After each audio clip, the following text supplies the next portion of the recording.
साथियों, आज के इस एसएससी जीडी की वीडियो में एक ऐसे क्वेश्चंस की श्रृंखला में आप सभी के सामने प्रस्तुत करने जा रहा हूं जिन क्वेश्चंस को पढ़कर, जिन क्वेश्चंस को तैयार करके एग्जाम को क्रैक किया जाता है। तो आप चाहते हैं कि बड़ी ही आसानी से यानी कि स्मार्टली आपका एग्जाम क्रैक हो जाए, तो आप इस वीडियो को शुरू से लेकर अंत तक देखिएगा, क्योंकि मैंने साथियों इसमें शून्य से शिखर तक पहुंचाने वाली क्वेश्चंस लिए हैं। तो मैं कहूंगा कि कुल मिला के एक क्लास परीक्षा पास वाली एक क्लास आ चुकी है। तो इसमें साथियों सबसे पहले हम लोग हिंदी के क्वेश्चन देखेंगे।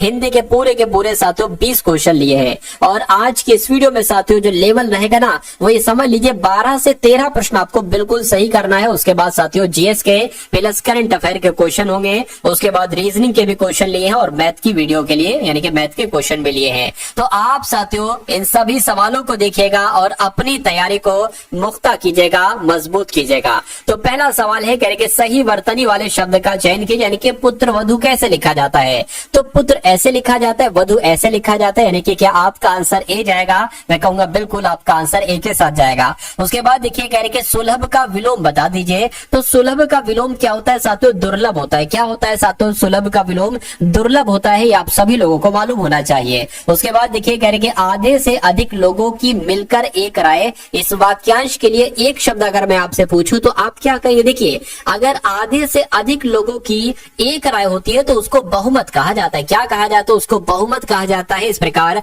राइट आंसर आपका सी के साथ जाएगा। आप कोशिश कीजिए कि मुझसे पहले आंसर देने की, अगर आप मुझसे पहले आंसर देने की कोशिश करते हैं तो माना जाएगा कि आपकी तैयारी तगड़ी है और आप एक लंबी रेस के घोड़े हो, यानी कि आपको हराना इतना आसान नहीं। उसके बाद देखिए कह रहे कि आफत सिर पर लेना। क्या साथियों आफत सिर पर लेना, इसका मतलब क्या होता है मुझे बताइए? झगड़ा मोल लेना। कहते हैं भाई कि आफत सर पर मत लो, यानी कि झगड़ा मोल ना लो। ठीक है, तो मैं कहूंगा कि झगड़ा मोल ना लेना ये आपका बिल्कुल करेक्ट आंसर हो जाएगा। प्रेम का मूल्य मापा नहीं जा सकता। क्या? देखिए अब यहां पर अगर साथियों बात करें, मापा नहीं जा सकता। प्रेम का जो मूल्य होता है ना, वो मापा नहीं जा सकता, ये आना चाहिए, या जोड़ा नहीं जा सकता, ये आना चाहिए, या प्रेम का मूल्य गिना नहीं जा सकता, ये आना चाहिए, या प्रेम का मूल्य नापा नहीं जा सकता, या प्रेम का मूल्य आका नहीं जा सकता। तो मैं कहूंगा कि प्रेम का मूल्य आका नहीं जा सकता, ये होता है। तो आपका राइट आंसर अगर है ऑप्शन नंबर डी, तो मैं कहूंगा बिल्कुल करेक्ट है। ईश्वर को नहीं मानता है उसको क्या कहा जाता है? देखिए जो ईश्वर को मानता है उसको आस्तिक कहा जाएगा, लेकिन जो ईश्वर को नहीं मानता है उसको नास्तिक कहा जाएगा। ये आप सभी लोगों को मालूम होना चाहिए। नेक्स्ट नंबर का सवाल है, निम्नलिखित में से शुद्ध वर्तनी वाला शब्द बताइए, यानी कि कौन सा नक्षत्र कैसे लिखा जाता है। तो नक्षत्र की अगर बात करें, नक्षत्र कुछ ऐसे लिखा जाता है, और ऐसे कहां पर लिखा हुआ है? ऐसा ऑप्शन नंबर सी में लिखा हुआ है। सौम्य का आपसे पूछा जा रहा है साथियों विलोम क्या होगा बताइए। तो सौम्य की अगर बात करें, ये कई बार सवाल पूछा जा चुका है कि सौम्य का विलोम क्या होगा। तो सौम्य का विलोम साथियों उग्र होता है। क्या होता है? सौम्य का विलोम उग्र होता है, आप सभी लोगों को मालूम होना चाहिए। भाई की शादी पर दीपक प्रकाश से भरकर नाचने लगा। अब यहाँ पर कौन सा खाली जगह में वर्ड आएगा बताइए? उल्लास से भरकर नाचने लगा, या हर्ष से, या उन्माद से। तो मैं कहूंगा साथियों कि भाई की शादी पर दीपक उल्लास से भरकर नाचने लगा, ये यहाँ पर बिल्कुल सही रूप से वर्ड आ जाएगा। उसके बाद देखिए दिए गए शब्द के समानार्थी शब्द का चयन कीजिए, यानी कि धरती का आपको बताना है समानार्थी क्या होता है साथियों बताइए। देखिए धरती को ध्वज नहीं कहते हैं, लेकिन धरती को मेदिनी कहा जाता है, आत्मजा भी नहीं कहते हैं और पुलिनवती भी नहीं कहते। मैं कहूंगा धरती का समानार्थी शब्द मेदिनी हो जाएगा। उसके बाद देखिए शुद्ध वर्तनी वाला शब्द बताइए, यानी कि इसमें से कौन सा शब्द आपको बिल्कुल करेक्ट लग रहा है बताइए। देखिए एक तो पूछा जाता है उज्जवल कैसे लिखा जाता है। तो उज्जवल में हमेशा 2 बार जा बनेगा, दोनों बार आधा जा बनेगा, उज्जवल ऐसे लिखा जाएगा। और जब हम बात करते हैं साथियों प्रज्वलित की, तो प्रज्वलित में साथियों आधा जा आएगा और अंत में वलित आ जाएगा। ठीक है ना, इतनी बात आप लोग ध्यान रखेंगे। तो शुद्ध वर्ड कौन सा हो जाएगा? शुद्ध शब्द आपका ऑप्शन नंबर डी वाला हो जाएगा। अब उसके बाद देखिए नेक्स्ट नंबर का सवाल है, देखिए साथियों और मुझे बताइए कि आपका राइट आंसर यहाँ पर क्या होगा। कह रहे कि दिए गए वाक्य के किस भाग में साथियों त्रुटि है। तो वह बड़ा जबरदस्त शिकारी था। क्या? वह बड़ा जबरदस्त शिकारी था। तो यहाँ पर जबरदस्त लिखा हुआ है, जबरदस्त थोड़ी ना होता है साथियों, जबरदस्त होता है। क्या होता है साथियों? जबरदस्त होता है। ये आपने भी सुना होगा, जबरदस्त थोड़ी ना होता है। तो आपका राइट आंसर अगर है ऑप्शन नंबर ए, तो बिल्कुल करेक्ट है। उसके बाद देखिए कह रहे कि पहाड़ का पर्यायवाची क्या होगा साथियों बता दीजिए। तो पहाड़ की अगर बात करते हैं, देखिए पहाड़ के कई सारे पर्यायवाची होते हैं, लेकिन इसमें से अगर बात करें तो जो अचल होता है ना, अचल ये पहाड़ का ही पर्यायवाची होता है। उसके अलावा अगर बात करते हैं साथियों तुरंग की, तो तुरंग का मतलब पता क्या होता है? घोड़ा होता है साथियों, घोड़ा। तुरंग का मतलब घोड़ा होता है, ठीक है ना। चलिए अब यहां पर अगर गिरीश की बात करें साथियों, तो गिरीश का मतलब होता है पशुपति। क्या होता है साथियों? इसका मतलब होता है पशुपति।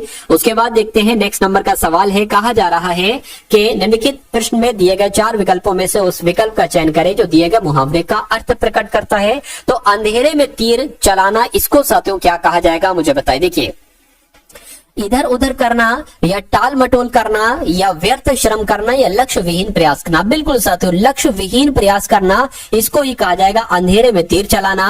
यानी कि राइट आंसर आपका जाएगा ऑप्शन नंबर डी के साथ। अब उसके बाद देख लीजिए अगले नंबर का सवाल है आपकी स्क्रीन पर। कहा जा रहा है कि अच्छा कार्य करने से पुरस्कार मिलता है, रेखांकित शब्द का विलोम आपसे पूछा जा रहा है। यानी कि पुरस्कार का आपको विलोम बताने साथियों क्या हो सकता है? देखिए, पुरस्कार का विलोम क्या उपहार होगा? नहीं। इनाम होगा? नहीं। भेंट होगा? नहीं। दंड हो जाएगा। क्या हो जाएगा साथियों? दंड हो जाएगा। तो आपका right answer option number A हो जाएगा। अगला सवाल देखिए, किस विकल्प में मुहावरा और उसका अर्थ सुमेलित नहीं है? ये क्वेश्चन बहुत अच्छा है, मुझे बताइए। चलिए देखिए, कलम न रुकना, कलम न रुकने का मतलब क्या? लिखते ही रहना होता है? मैं कहूंगा बिल्कुल, उसकी तो कलम न रुकी, यानी कि वो लिखता ही रह रहा है, ठीक है, लिख ही रहा है लगातार। कलम कसाई का मतलब क्या? कलम को तोड़ने वाला होता है। क्या साथियों? कलम कसाई का मतलब क्या? कलम को तोड़ने वाला होता है, मुझे बताइए।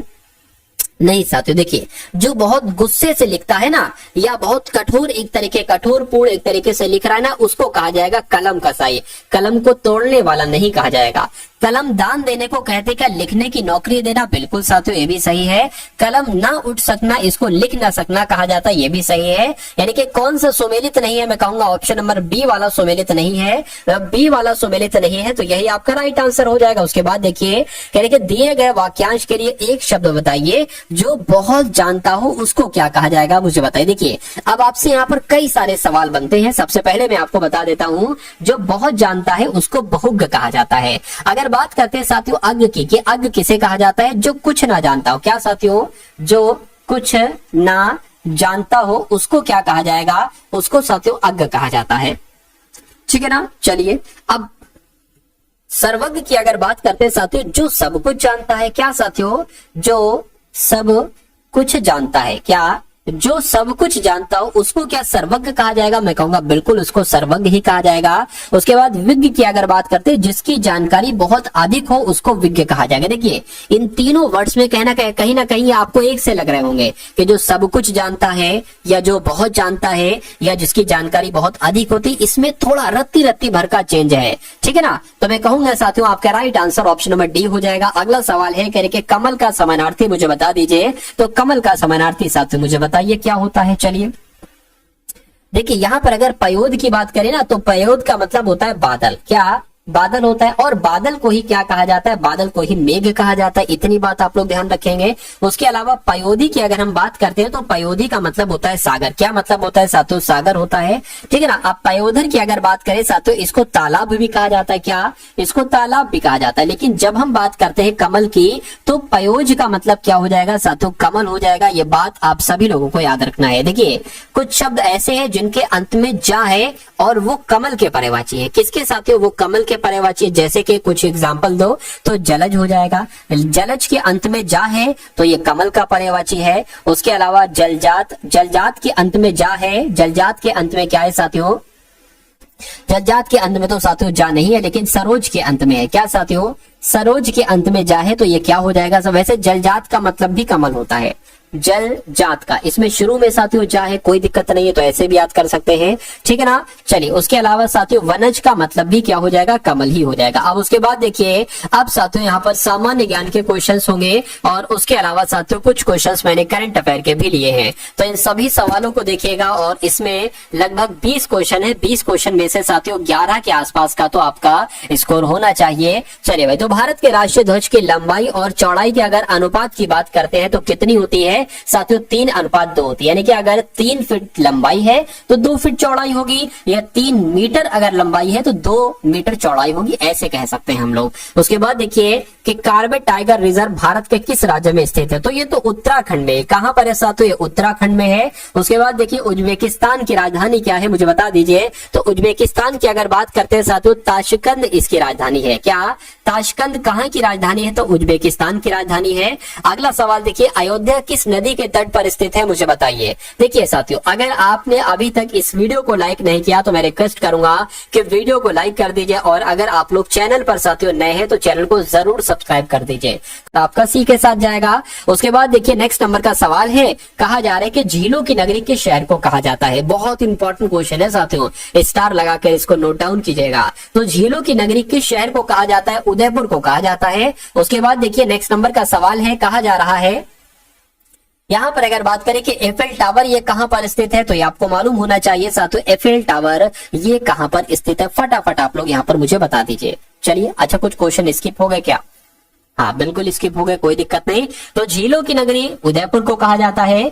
किस शहर को पूर्व का प्रवेश द्वार कहा जाता है, अगर आपसे पूछे तो सिंगापुर आपको बता देना। क्या सिंगापुर साथियों आपको बतला देना है। अगला सवाल है, माउंट एवरेस्ट कहां पर स्थित है, तो अगर आपका जवाब नेपाल है तो मैं कहूंगा आपका जवाब तो बिल्कुल करेक्ट है, यानी कि माउंट एवरेस्ट ये नेपाल में ही स्थित है। अगर आपसे पूछा जाए कि एफिल टावर ये कहां पर स्थित है, तो आपको बताना है साथियों फ्रांस की राजधानी पेरिस में ही एफिल टावर स्थित है। उसके बाद देखिए करके भारतीय चमड़ा अनुसंधान संस्थान कहां पर स्थित है, तो ये कहां पर है साथियों, चेन्नई में। क्या भारतीय चमड़ा अनुसंधान संस्थान कहां पर स्थित है, चेन्नई में स्थित है। नेक्स्ट नंबर का सवाल है, कहने के आत्मकथा अनब्रेकेबल, क्या साथियों अनब्रेकेबल भारत के निम्नलिखित में से किस खिलाड़ी के द्वारा लिखी गई है, तो ये तो साथियों मैरी कॉम के द्वारा लिखी गई। ये क्वेश्चन बहुत इंपॉर्टेंट है, आपके एग्जाम में आएगा, ठीक है ना। तो अनब्रेकेबल भारत के किस खिलाड़ी के द्वारा लिखी गई है, मैरी कॉम के द्वारा लिखी गई है।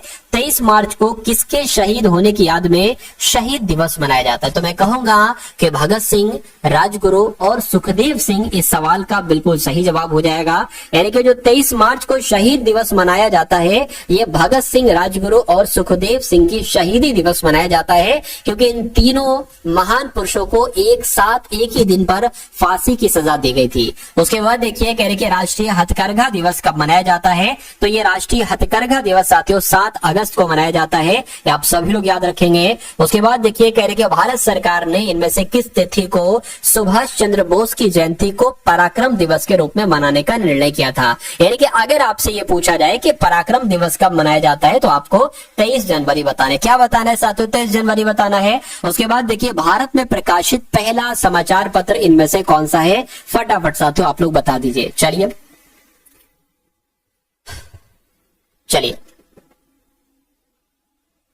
तो आपका साथियों राइट आंसर क्या हो जाएगा, द बंगाल गजट। अगर आपका जवाब है तो मैं कहूंगा आपका जवाब यहाँ पर बिल्कुल करेक्ट है। नेक्स्ट नंबर का सवाल है, आपको देखना है साथियों कि आपका राइट आंसर यहाँ पर किस ऑप्शन के साथ जा सकता है। कहा जा रहा है कि ब्रह्मांड के अध्ययन को किस रूप में जाना जाता है, तो इसको तो साथियों कॉस्मोलॉजी कहा जाता है। क्या ब्रह्मांड के अध्ययन को क्या कहा जाता है, कॉस्मोलॉजी कहा जाता है। आंसर आपका सी के साथ जाएगा। संसार की छत की जब हम बात करते हैं कि पर्वत हिमालय को कहा जाता है, नहीं। रॉकी पर्वत को क्या संसार की छत कहा जाता है, नहीं। मैक्सिको पर्वत को क्या संसार की छत कहा जाता है, मैं कहूंगा नहीं। पामीर के पठार को, क्या साथियों पामीर के पठार की अगर बात करते हैं साथियों, पामीर के पठार को ही क्या कहा जाता है, संसार की छत कहा जाता है। ये क्वेश्चन बहुत इंपॉर्टेंट है, मैंने पढ़ाया, आपने देखा, आपने सुना, आपके मनोमस्तिष्क में ये क्वेश्चन स्टोर हो गया। क्या हो गया साथियों, स्टोर हो गया। यानी कि अब ये अगर एग्जाम में आपको देखने को मिलेगा तो मेरा मानना है कि फिर आपको कोई दिक्कत, कोई परेशानी महसूस नहीं होगी। बड़े ही आराम से इन सभी सवालों के जवाब साथियों आप देते जाओगे और अपने एग्जाम को क्रैक कर लोगे।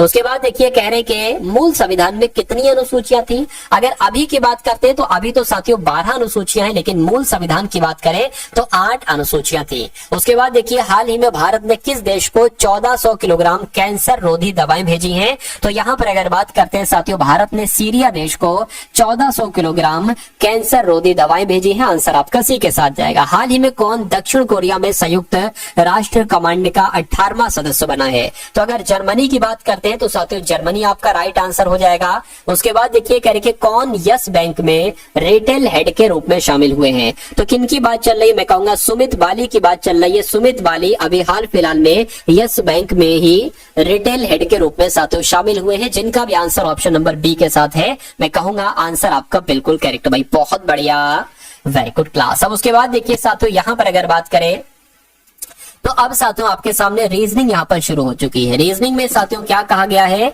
ठीक है, अगर बात करें कि दी गई शीट को मोड़कर एक घन बनाया गया, तो यहाँ पर शीट ही नहीं दी गई है, यानी कि ये क्वेश्चन की बात करें ये अधूरा क्वेश्चन है, इसलिए इसको हमको स्किप कर देना होगा। उसके बाद देखिए कह रहे हैं कि दिए गए विकल्पों में से उस अक्षर समूह का चयन कीजिए जो निम्नलिखित श्रृंखला में प्रश्नवाचक चिन्ह के स्थान पर आएगा।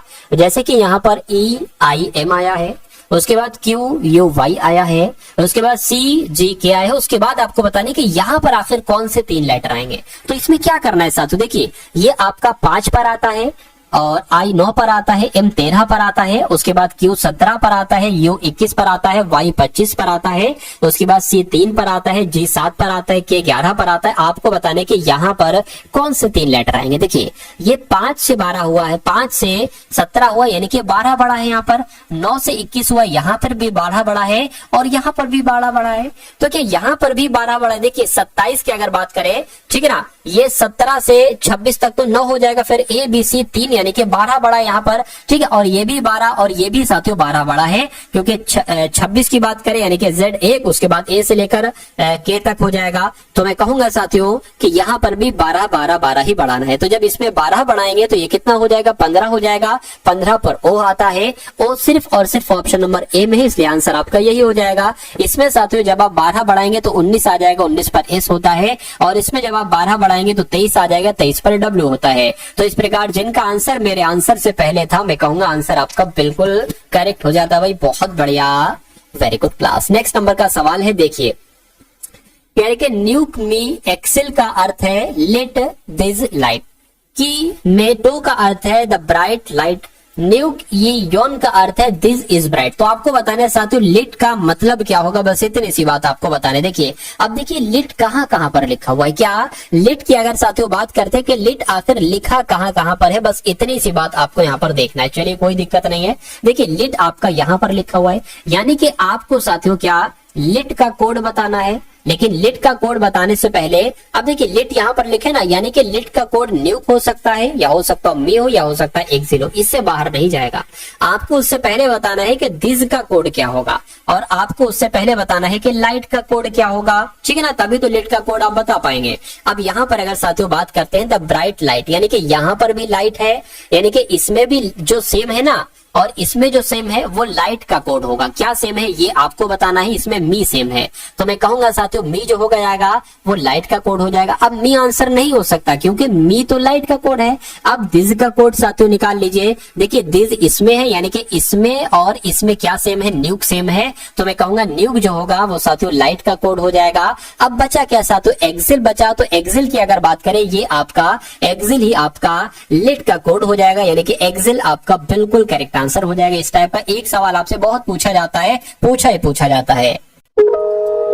उसके बाद देखिए कह रहे कि 4 अक्षर समूह दिए गए। क्या आपको साथियों 4 अक्षर समूह यानी कि 4 आपको ऑप्शन दिए गए हैं, जिनमें से 3 किसी प्रकार से समान है। 3 इसमें से 3 में एक लॉजिक लगा होगा, एक रूल लगा होगा, और एक ऐसा ऑप्शन होगा जो सबसे अलग होगा, उसमें एक अलग लॉजिक लगा होगा। तो वही आपको बताने कि कौन सा सबसे अलग है। देखिए अगर हम यहाँ पर सबसे पहले अगर बात करते हैं, ये एस है, ये यू है, ये क्यू है, ये डब्ल्यू एस है। यहाँ पर साथियों अगर बात करें, देखिए ये एस से यू जो हुआ है ना, ये 19 पर होता है, ये 21 पर होता है, यानी कि 2 इसमें बड़ा है, क्या इसमें 2 बड़ा है ये। उसके बाद अगर बात करें यू से क्यू जो है, यू 21 पर, क्यू साथियों 17 पर होता है, यानी कि 4 को घटाया गया है। और क्यू से साथियों डब्ल्यू जो हुआ है, क्या क्यू से अगर साथियों डब्ल्यू जो हुआ है, ये देखिए यहां पर अगर बात करें इसमें साथियों क्या लफड़ा हुआ है, इसमें देखिए ये 4 का, ये एस एक्स्ट्रा आ गया है, ठीक है, क्योंकि इसमें जो जनरेटर उसमें इतने होंगे। वैसे तो देखा जाए तो फिर तो यही सबसे अलग हो जाएगा। फिर क्वेश्चन का मतलब ही क्या, जब इसमें कुछ करने के बाद यहाँ पर 4, यहाँ पर 4, यहाँ पर 4 लेटर, यहाँ पर 5 लेटर,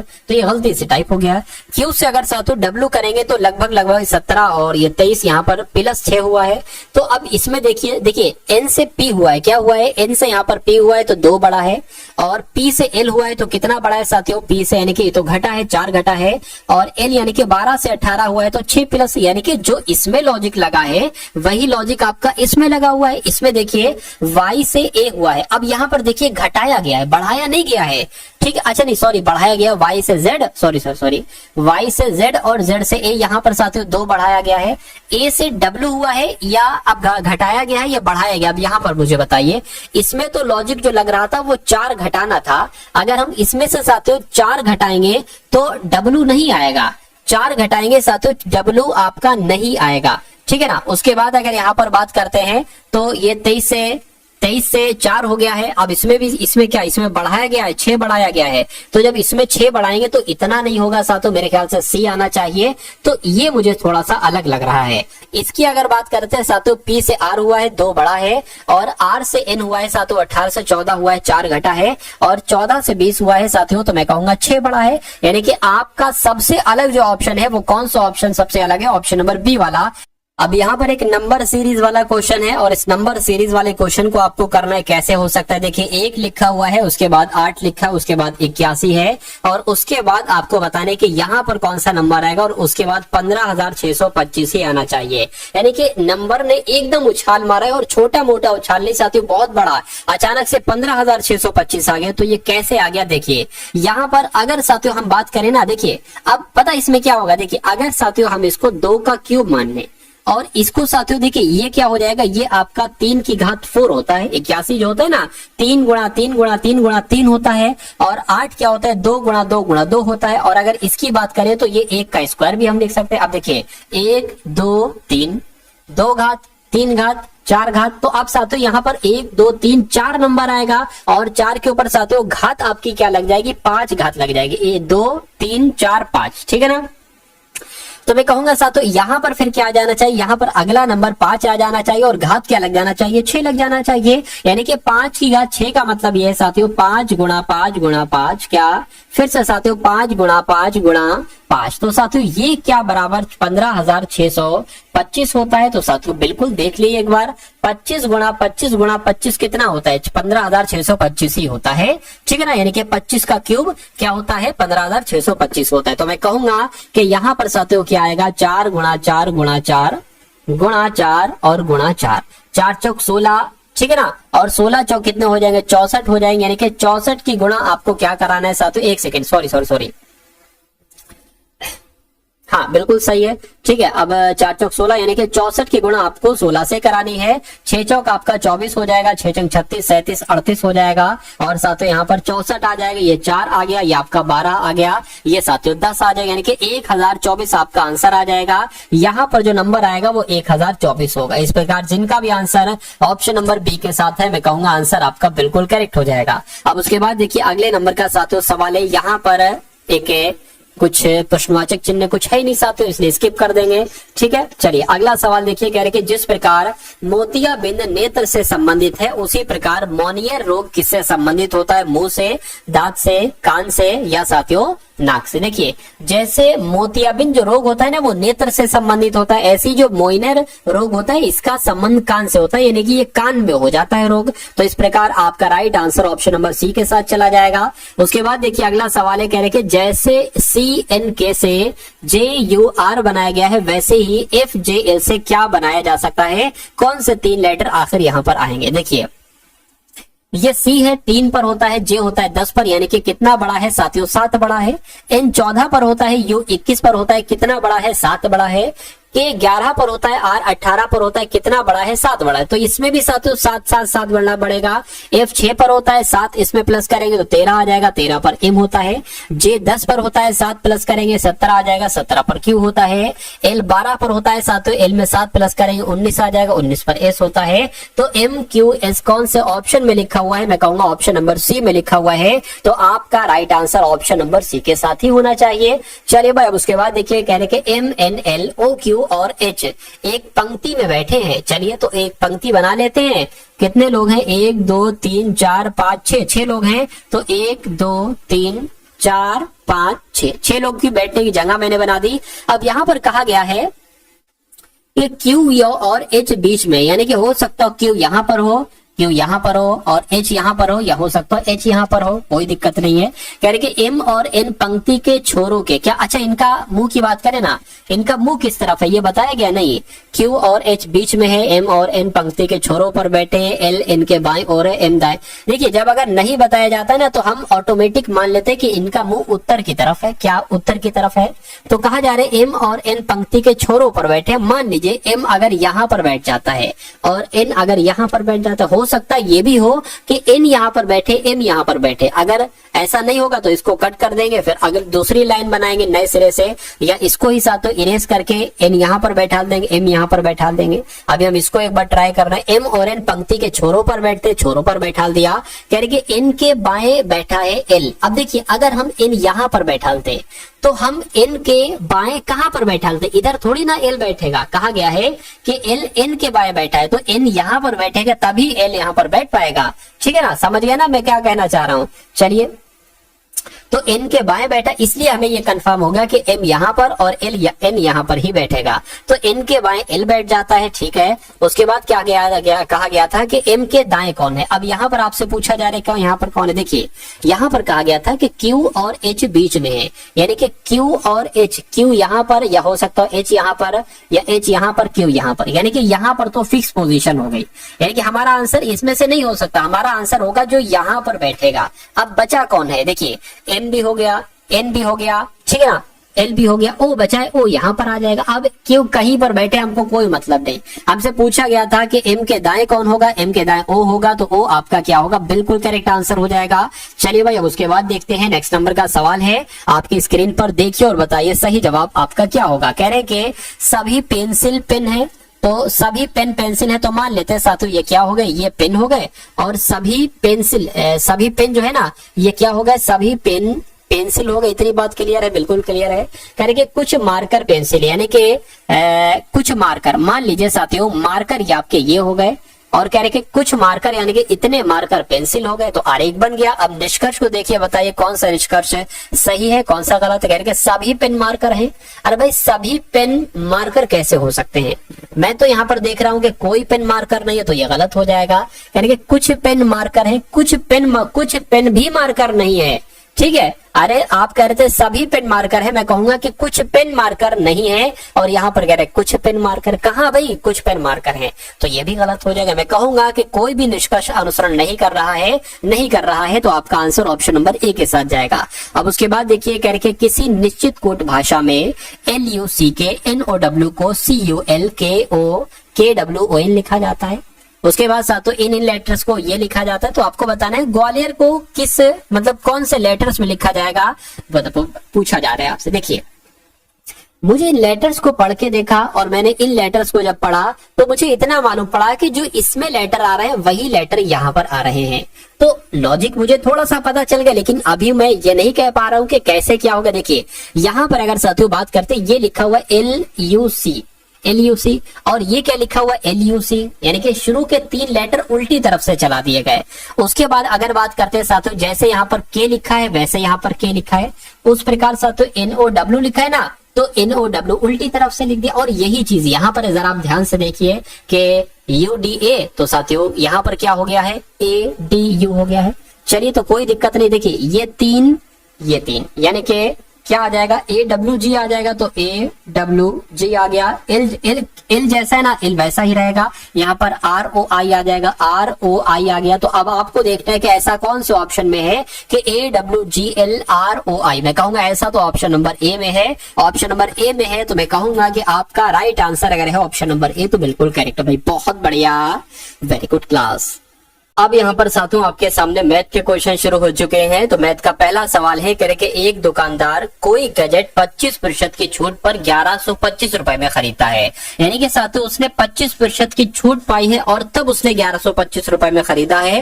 कह रहे कि यदि इसे अंकित मूल्य पर 10% की छूट देकर बेचा जाता तो उसे कितना लाभ होता। साथियों ये आपको यहाँ पर बता रहे। देखिए यहाँ पर अगर बात करें कि 75% की वैल्यू क्या है, जब 25% की छूट पर खरीदा है, यानी कि 75% पर खरीदा है और कितने रुपए का खरीदा है, 1125 रुपए का खरीदा है। तो साथियों इसको एक काम करो, क्या इसका एक काम करो कि इसका साथियों 100% की वैल्यू निकाल लो, ठीक है ना। तो 1125 बटे 75 आ जाएगा और गुणा 100 हो जाएगा। ये साथियों 100% की वैल्यू आ जाएगी। 25 तिया और 25 चौक आपका हो जाएगा, ठीक। इसको अगर कट करेंगे साथियों 3 तिया 9 हो जाएगा, 2 हो जाएगा, ये 22 हो जाएगा, 3 सत्ते 21 हो जाएगा, 3 पंजे 15 हो जाएगा।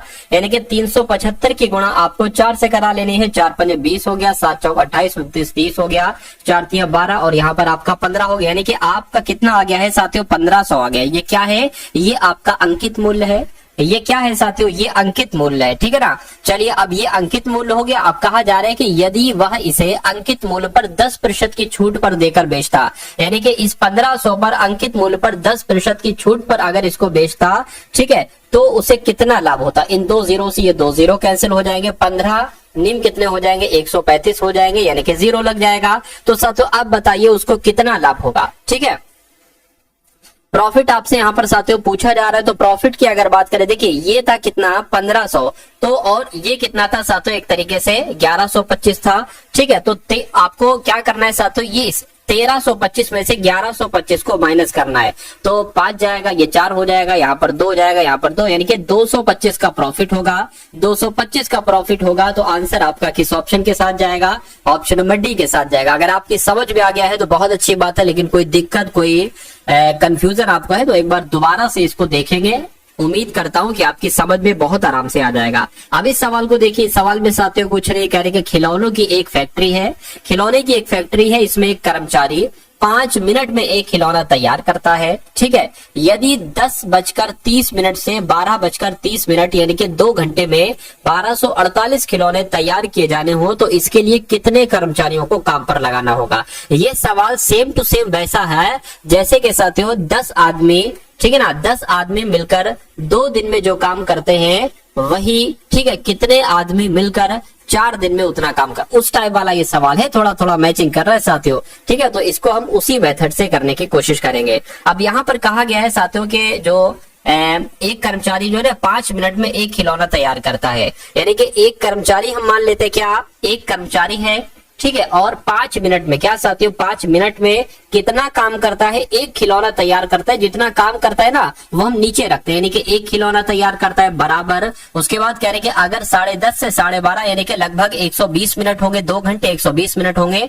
यानी कि देखिए एक ये कर्मचारी है और ये मिनट है, ठीक है, ये कर्मचारी है तो ये मिनट है। क्या कहा जा रहा है, कहने के अगर 120 मिनट, क्या साथियों 120 मिनट में 1248 खिलौने तैयार किए जाने हो। अब यहाँ पर एक खिलौना था लेकिन यहाँ पर 1248 खिलौने हैं तो ये नीचे आ जाएगा। तो कह रहे कि उसके लिए कितने कर्मचारियों की आवश्यकता होगी। कर्मचारियों के लिए हम मान लीजिए के लिख देते हैं। तो आपको के का मान निकालना है, बाकी साथियों सब आपको सॉल्व करना है। देखो इससे अगर साथियों सॉल्व करें 12 एकम 12 0 लग गया, 12 एकम 12 12 चौक 48 हो गया, ठीक है ना। अब यहाँ पर अगर साथियों बात करें, एक काम करें, ये 5 एकम 5 हो जाएगा, ये 104 की गुणा इससे हो जाएगी और नीचे आपका क्या आ जाएगा 10 आ जाएगा, बराबर के हो जाएगा। 5 एकम 5 5 दूना 10 हो जाएगा, 2 पंजे और 2 दूना, यानी कि के बराबर कितना आया साथियों 52 आया। मैं कहूंगा 52 कर्मचारियों की जरूरत होगी। तो 52 यानी कि ऑप्शन नंबर बी आपका बिल्कुल करेक्ट आंसर हो जाएगा। 39,000 की धनराशि को ए बी सी में इस प्रकार विभाजित किया जाता है कि ए का हिस्सा बी के हिस्से का 1/3 है और बी को सी से 20% अधिक धनराशि मिलती है। तो ए का हिस्सा क्या है। अब देखिए यहाँ पर सबसे बड़ा पता टारगेट क्या है, सबसे बड़ी चीज आपका यही है कि आप ए अनुपात बी अनुपात सी का अनुपात निकाल सके। और वो कैसे निकालेंगे वो साथियों मैं आपको बता देता हूं कैसे आप निकालेंगे। देखिए ये ए हो गया, ये बी हो गया, ये सी हो गया। क्या कहा जा रहा है यहाँ पर, ए और बी तो हमें पता है 1 और 3 है, ठीक है, लेकिन बी सी को 20%, बी जो है ना बी को सी से 30% अधिक धनराशि मिलती है। तो बी को सी से 20% अधिक धनराशि मिलती है, मान लीजिए अगर सी को 100 मिलती है तो बी को 120 मिलेगी। सिंपल सी बात है, जो कहा गया वो हमने कर दिया। अब यहाँ पर क्या कहा गया है साथियों, ए का हिस्सा बी का, ए का हिस्सा बी के हिस्से का 1/3 है, यानी कि बी अगर 3 है तो ए साथियों 1 होगा, यानी कि बी अगर 3 गुना है तो ए क्या होगा, 1 गुना होगा। तो अगर हम ए को 40 माने और तो यही इन दोनों का रेशियो क्या बन जाएगा साथियों, 40 का और 120 का। देखिए 0 से 0 और 4 एकम 4, 4 3 12, वही रेशियो तो बन गया 1 और 1:3 का रेशियो। ठीक है, तो अब 0 0 अगर सबका हटा दिया जाए और 2 से कट कर दिया जाए, 2 दूना 4, 2 छंग 12, 2 पंजे 10, तो साथियों जो हमें चाहिए था वो हमको मिल चुका है। अब ए का हिस्सा कहा जा रहा है ना, ए का हिस्सा 2 है। कैसे 2 है, देखिए 39,000 आ गया, ये 39,000 आ गया और यहाँ पर ए का हिस्सा निकालना है तो साथियों 2 है, बटे में इन सबका योग आ जाएगा। ये 5 और 6 11, 12 13 हो जाएगा। 13 के हम 13, 13 3 39 हो जाएगा। 0 0 0 लग गया, 2 3 6 हो जाएगा, यानी कि 6,000 निकल आएगा ए का हिस्सा। अगर आपसे बी का पूछा जाता तो आप 2 की जगह पर बी लिखते, अगर आपसे सी का पूछा जाता तो आप 2 की जगह पर 5 लिखते। अम्ल और जल के 2 विलयन ए और बी में अम्ल और जल के अनुपात क्रमशः 7:9 और 5:3 है। उसके बाद कह रहे हैं कि ए और बी को x/y, क्या साथियों यहाँ पर अगर बात करें, कहा जा रहा है आपसे कि ए और बी को x अनुपात y के अनुपात में मिलाया जाता है। ठीक है, करके अगर परिणामी विलयन में अम्ल और जल का अनुपात 9:7 है तो x/y का मान क्या होगा। ऐसा सवाल अगर आपसे पूछा जाए तो आपको क्या करना है साथियों, मैं आपको बता देता हूं। देखिए ये क्या बात कही गई है, 2 चीजों की यहाँ पर बात की गई है, एक तो अम्ल है और दूसरा क्या है साथियों, दूसरा जल है। ठीक है ना। अब यहाँ पर साथियों ये मान लीजिए x हो जाएगा और ये आपका क्या हो गया, ये आपका साथियों y हो गया। ठीक, अब यहाँ पर अगर साथियों बात करते हैं ए बी भी है, बिल्कुल ए बी भी है, तो ये ए और बी हो जाएगा। यहाँ पर साथियों कहा गया है कितना अनुपात है, ठीक है 7:9 है ना, तो यहाँ पर साथियों आप 7 तो रखेंगे, नीचे क्या रखेंगे, नीचे साथियों इनका योग रखेंगे। मुझे जगह ज्यादा की जरूरत है तो इसलिए साथियों मैं क्या कर लेता हूँ, यहाँ पर लिख लेता हूँ अम्ल और जल। अम्ल और जल आपका ये हो गया, x हो गया और साथियों y हो गया, ये आपका a हो गया, ये साथियों b हो गया। अब देखिए 7:9 कह रहे हैं ना, तो 7 तो यहाँ पर रखेंगे लेकिन नीचे इन दोनों का योग रखेंगे, कितना हो जाएगा 16 हो जाएगा। उसी प्रकार यहाँ पर 5 तो रखेंगे, नीचे तीनों का योग रखेंगे यानी कि 8 रखेंगे और यहाँ पर क्या रखेंगे साथियों 9:7 यहाँ पर रखेंगे, 9 तो रखेंगे लेकिन नीचे दोनों का योग रखेंगे, कितना हो जाएगा साथियों 16 हो जाएगा। अब डिफरेंस निकाल लीजिए, इसका डिफरेंस यहाँ पर आ जाएगा। तो जब साथियों यहाँ पर अगर बात करते हैं 7 या 9/16 में से 7/16 घटेगा तो कितना आएगा, मैं आपको बतला देता हूं। 9/16 में से जब 7/16 घटाया जाएगा तो नीचे तो 16 आ जाएगा, ऊपर साथियों 2 आ जाएगा, यानी कि 2/16 यहाँ पर आ जाएगा। तो 2/16 आपका यहाँ पर आ गया और जब साथियों इसको इसमें से घटाया जाएगा तो कितना आएगा मुझे बताइए। देखिए इसको साथियों मैं आपको क्लियर कर देता हूँ कितना आएगा। देखिए जरा यहाँ पर अगर बात करते हैं साथियों 9/16 आपका है, ठीक है 9/16 हो गया माइनस आपका कितना हो गया साथियों, एक काम करिए, ठीक है बड़ा पहले लिख लीजिए और छोटा बाद में लिख लीजिए। इसको अभी मैं बड़ा करवा दूंगा, देखिएगा 5/8 है आपका ये, माइनस 9/16 है। अब देखिए 16 है, इसको भी 16 अगर बनाए तो 2 से इसको गुणा कराना पड़ेगा, फिर 2 से इसको भी गुणा कराना पड़ेगा, यानी कि 10/16 हो गया। तो 16 नीचे है, 16 आ जाएगा और ये 10 में से 9 जाएगा, 1 आ जाएगा, यानी कि यहाँ पर क्या आ गया 1/16 आ गया। इतनी बात क्लियर है क्या, ये बिल्कुल क्लियर है। अब यहाँ पर अगर साथियों हम लोग बात करते हैं, देखिए 2 एकम 2, 2 अट्ठे 16 हो गया, यानी कि 1/16 और अनुपात 1/8 हो गया। 8 एकम 8, 8 दूना 16 हो गया। तो अनुपात कुल मिला के क्या निकल कर आया, ठीक है। अब देखिए 1 है तो इस 1 की गुणा इससे हो जाएगी, इस 2 की गुणा इससे हो जाएगी, यानी कि 1:2 अनुपात निकल के आया है। तो x/y कितना हो जाएगा, x/y साथ 1:2 हो जाएगा। तो अगर ये सवाल आता है ना तो आपको इस टाइप से करना है, इसको एक बार और रिवीजन कर लेंगे तो आपकी और अच्छे तरीके से समझ में आ जाएगा। उसके बाद देख लीजिए नेक्स्ट नंबर का सवाल है, देखिए और बताइए कि आपका राइट आंसर साथियों यहाँ पर किस ऑप्शन के साथ जा सकता है। चलिए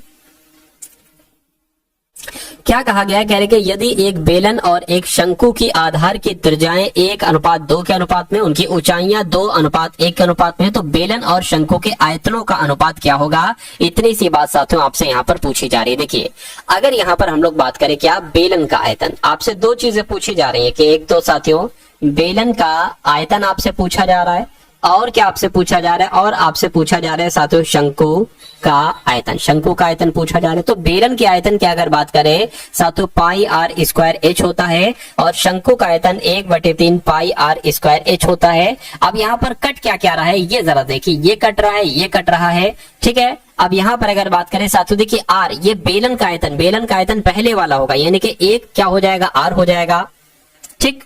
तो एक यहाँ पर साथियों आ जाएगा, बिल्कुल आ जाएगा।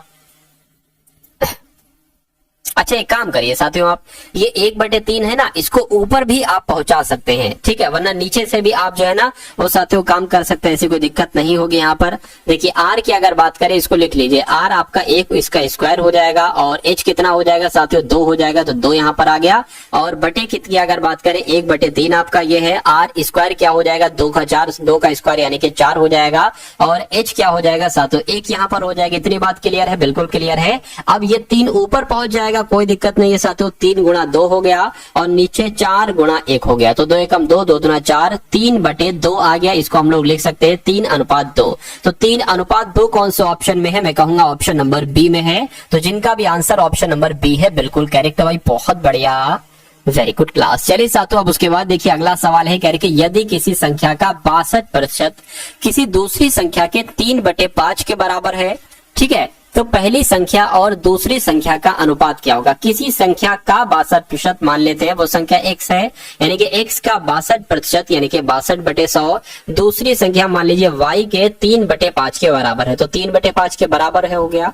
अब दोनों का अनुपात क्या है ना x और y का, तो साथियों ये x लिखा, ये नीचे y आ गया इसके, और 3/5 तो लिखा था ना, इसलिए ये 100 ऊपर चला जाएगा इसकी गुणा में, और क्रॉस मल्टीप्लाई 62 की 5 से हो जाएगी, ये हो गया साथियों। इतनी बात क्लियर है बिल्कुल। अब साथियों ये कट जाएगा, 5 दूना 10 आ गया, ठीक, ये 3 से नहीं कटेगा, ठीक, तो 20 3 कितना हो जाएगा 60 हो जाएगा, बटे 62 हो जाएगा, यानी कि x अगर 60 है तो y 62 हो जाएगा। इसको अगर कट करते हैं 2 से तो साथियों 30 आ जाएगा और ये 31 आ जाएगा, यानी कि 30:31 क्या आ जाएगा, ये साथियों x और y का अनुपात आ जाएगा। और ऐसा कहां पर लिखा हुआ है, ऑप्शन नंबर ए में लिखा हुआ है। तो जिनका आंसर यहाँ पर है ऑप्शन नंबर ए के साथ, मैं कहूंगा कि आपका आंसर बिल्कुल करेक्ट हो जाता है भाई, बहुत बढ़िया, वेरी गुड क्लास। तो कैसी लगी आपको साथियों ये क्लास, एक बार कम